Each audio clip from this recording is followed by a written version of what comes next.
আর কতকাল এসব সহ্য করবা, আর কতকাল এসব দেখবা? এই ভাইরা, যা বলতেছিলাম আমার কথাগুলো কি নলেজে ঢুকতেছে তোমাদের? বাবাজি যা বলতেছিলাম, আরে মাইক পিসটা আবার ডিস্টার্ব করতেছে কে? যা বলতেছিলাম বাবারা মনোযোগ দিয়ে শুনবেন। সামনে কোরবানি ঈদ গো বাবা, এই কোরবানি নিয়ে তাড়াহুড়া না করে আপনার কাছে যে টাকা পায় তাকে আগে খুঁজে বাইর করুন, কারণ কোরবানির চেয়ে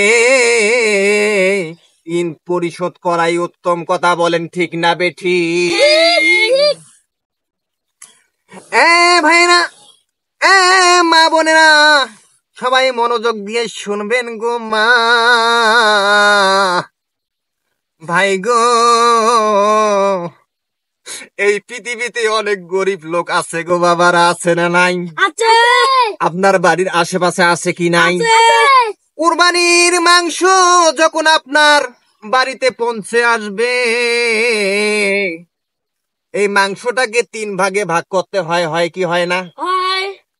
1 ভাগ আত্মীয় স্বজনকে দিতে হয় গো বাবা, 1 ভাগ গরিব মিসকিনকে দিতে হয়, 1 ভাগ নিজের জন্য রাখতে হয়। অনেক মানুষ আছে বাড়ির পাশে, যে মানুষগুলো অসহায় ব্যক্তি, না খেয়ে থাকে, থাকে কি থাকে না? যদি থাকে তাহলে সেই গরিব লোকদেরকে কুরবানির মাংসটা দেওয়া উচিত কিনা? উচিত। আপনার বাড়ির আশেপাশে যদি কোনো মিসকিন বা গরিব অসহায় লোক থাকে, সে লোকদেরকে অবশ্যই অবশ্যই আপনার কোরবানির মাংস দিতে হবে। কথা বলেন ঠিক না বেঠি?